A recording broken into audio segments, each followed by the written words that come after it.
Hello, then why I joined the Border C-Suite Do-It-Yourself Home and Garden event? It's mostly because I think it's the best association to get all the data for our sector, actually.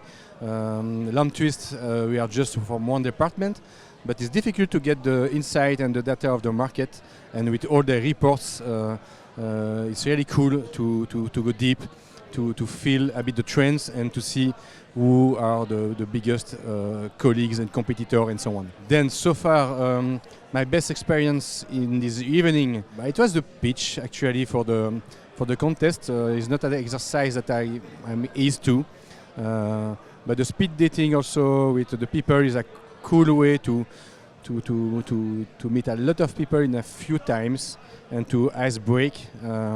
Plenty of different profile. Some chief officer of communication, some responsible of e-commerce, of plenty of other actors, and it's pretty interesting to share and to feel how they manage their job today. Then it was pretty cool, and happy to see the suite and to start the day tomorrow with the following.